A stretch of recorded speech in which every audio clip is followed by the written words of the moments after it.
Bonjour à tous, donc moi c'est Leblanc, DJ producteur parisien et je suis connu pour mon mélange de la musique symphonique et de la mélodique techno. Big band comme son nom l'indique, je dirais renaissance, émotion et aussi un peu de club. C'est arrivé comme ça, enfin c'est mes passions qui sont juste réunies, je suis fan de musique classique, musique symphonique et de mélodique techno et pour moi ça faisait juste sens de mélanger les deux tout simplement. Je pense à un film de Nolan, vu que Christopher Nolan est un des réalisateurs que j'admire énormément. Donc je dirais un petit Tenet, une petite vibe un peu rapide techno.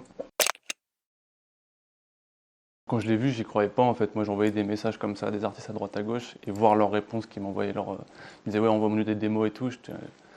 J'ai pas cru au début mais voilà de fil en aiguille le travail paye donc ouais je me souviens très bien du moment où j'ai envoyé les premiers messages sur Instagram. Et je tirais en vrai au Fortuna à chaque fois que je joue ma reprise de Fortuna, je vois c'est le morceau le public est le plus réceptif à chaque fois, parce qu'ils la connaissent, ils connaissent très bien l'original, je pense, et à chaque fois, ouais, dans la foule, les gens sont on fire. Alors cet album, il reprend aussi d'anciens titres qui sont déjà sortis. Donc le premier, c'était Lacrimosa, que j'ai sorti en 2022, je crois. Et après, il y a eu Palladio. Et donc voilà, c'était les deux premiers. C'est grâce à ces morceaux que j'ai compris il y avait un certain engouement dans mon mélange symphonique, classique et mélodique techno. Et c'est grâce du coup à ces deux morceaux que j'en suis venu à faire cet album complet. Tout est lié, même si parfois dans mon studio je suis focus symphonique, chef d'orchestre si on peut appeler ça comme ça. Et parfois je suis là où je veux juste faire de la techno pure et dure. Et ouais, après je pense que c'est tout simplement trouver le juste milieu pour mélanger les deux et les faire fonctionner ensemble.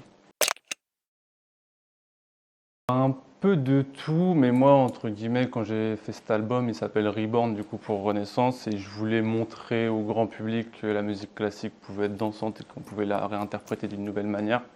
Donc c'est surtout ça, c'est montrer aux jeunes des réseaux sociaux que la musique classique, en fait, c'est un peu la jeunesse de tout, et c'est cool, quoi, c'est pas ennuyant. Sur cet album, je me suis forcé à tout réorchestrer, donc je n'ai pas samplé. Pour faire simple, du coup, je n'ai pas repris la version de Mozart ou la version de Beethoven. J'ai tout recomposé instrument par instrument. Donc voilà, donc j'ai regardé des vidéos, j'ai regardé pas mal de partitions pour savoir comment, du coup, Mozart, comment Beethoven composaient leurs morceaux. Donc déjà, ça m'a appris énormément de choses. Et du coup, voilà, c'était le plus gros challenge, c'est de me forcer à ne pas juste reprendre le sample, mais tout recomposer moi avec mes instruments virtuels. Alors c'est des bons contacts, après on va pas trop aller dans le détail, mais du coup j'utilise FL Studio et après c'est tous les violons que j'achète sur Contact, sur Native Instruments, etc. Ça coûte un peu d'argent, mais ça vaut le coup. Dans son club mélodique techno, il y a le remix de Adriatic de Rufus du Sol, qui est très très bien. Après moi j'écoute aussi plein de styles différents, donc pas mal d'indie rock, style local native.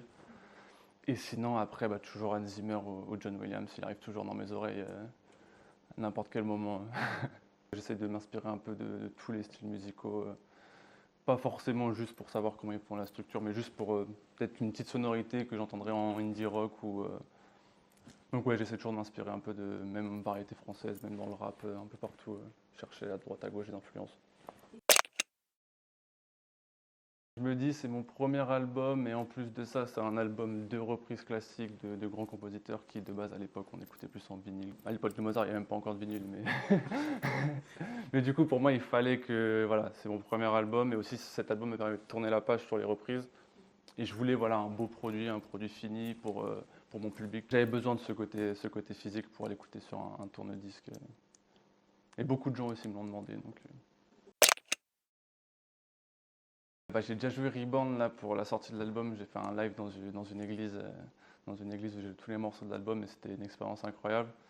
Donc je dirais oui, le plus cohérent serait dans une église, mais après sinon en festival, en club, j'aime tout autant. J'espère que vous avez tous apprécié cet album Reborn et moi, j'ai hâte que tout le monde l'écoute et pouvoir le jouer tout cet été en festival un peu partout.